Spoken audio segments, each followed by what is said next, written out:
Hello everyone, চলে এসেছি আরও একটা ব্লগ নিয়ে। সকাল সকাল আমরা দুজনে বেরিয়ে পড়েছি। তো কোথায় যাচ্ছি চলো পুরোটা তোমাদের বলছি।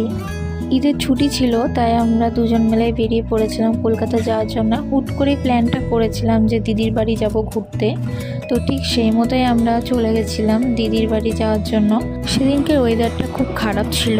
আগের দিন রাতে প্রচুর পরিমাণে বৃষ্টি হয়েছে। তো পরের দিন আশা করেছিলাম হয়তো রোদ উঠবে, তো যাই হোক রোদ উঠিনি।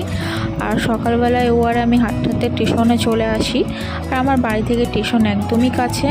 তো স্টেশনে কিছুক্ষণ বসেছিলাম ট্রেনের জন্য। তো আমাদের ট্রেন ছিল 6:30টার সময়। কিছুক্ষণ ওয়েট করার পরে আমাদের ট্রেনও চলে আসে। তো ট্রেনটা একটু লেট ছিল, 10-15 মিনিট লেট ছিল, কিন্তু ট্রেনে ওঠার পরে ট্রেন দেখছি পুরো ফাঁকা, মানে প্রত্যেকটা সিট ফাঁকা ছিল। তো আরাম করে আমরা আসতে পেরেছিলাম ওই ট্রেনটায়। তারপর ট্রেনে নিয়ে নিয়েছিলাম দুটো প্যাটিস। ট্রেনের এই প্যাটিসটা আমার খুব ভালো লাগে খেতে। তারপর দেখতে দেখতে আমরা শিয়ালদা স্টেশন চলে আসি। শিয়ালদাতে কিছু খাওয়া দাওয়া করে আমরা চলে আসি সোনারপুরে। তো আমাদেরকে দুবার ট্রেন চেঞ্জ করতে হয়েছিল। তো তারপরে আমরা সোনারপুর স্টেশনে চলে আসি। এই সাইডেও বৃষ্টি হয়েছিল, তো এত পরিমাণে কাদায় যে আমার পায়ের অবস্থা এরকম হয়ে গেছিলো। তারপর আমরা টোটো করে চলে যাই দিদির বাড়ি। তো সেদিন তো পুরো রাস্তাঘাট সব কিছুই ফাঁকা, শিয়ালদা স্টেশনও ফাঁকা ছিল, ট্রেনও ফাঁকা, মানে আমরা খুব ভালো মতোই পৌঁছে গেছি ওখানে, আমাদের কোনো অসুবিধাই হয়নি। আর আমার অতটা ভিড়ভাড়টা খুব একটা ভালোও লাগে না, তো যাই হোক সেরকম ভিড়ভাড়টা পাইনি। তো খুব ভালো মতোই পৌঁছে গেছিলাম দিদির বাড়িতে। তো ফাইনালি চলে আসি দিদির বাড়িতে। এটা হচ্ছে দিদির মেয়ে, আর ওখানে দাঁড়িয়ে আছে এটা আমার দিদি।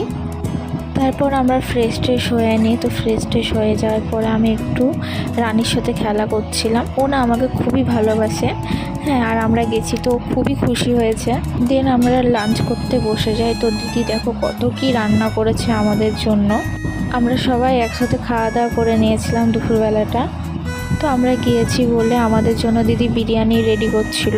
তো এখানে বিরিয়ানির জন্য চিকেন, রাইস, ডিম, আলু সব কিছু রেডি করে হয়ে গেছে। আর ওইদিকে দিদি বেরেস্তাটা ভেজে নিচ্ছিল।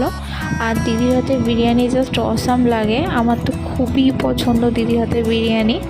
যেহেতু আমরা খুব পছন্দ করি বিরিয়ানি, সেই জন্য দিদি আমাদের জন্য বিরিয়ানিটা বানিয়েছিল। বিরিয়ানির হাঁড়ি তো সাজানো কমপ্লিট হয়ে গেছে। তো দেখো বিরিয়ানিটা কত সুন্দর লাগছে। তো ভাপেও বসিয়ে দিয়েছে। তো আমরা তারপরে একটু বেরিয়েছিলাম বিরিয়ানিটা হওয়ার পরে। তো রাতের ডিনারে এসে এরকম বিরিয়ানি আর চিকেন চাপ খেয়েছিলাম। তো তোমাদের ভিডিওটা কেমন লাগলো অবশ্যই কিন্তু কমেন্ট করে জানিও। চলো দেখা হচ্ছে নেক্সট কোনো একটা ভিডিওতে। সবাই খুব ভালো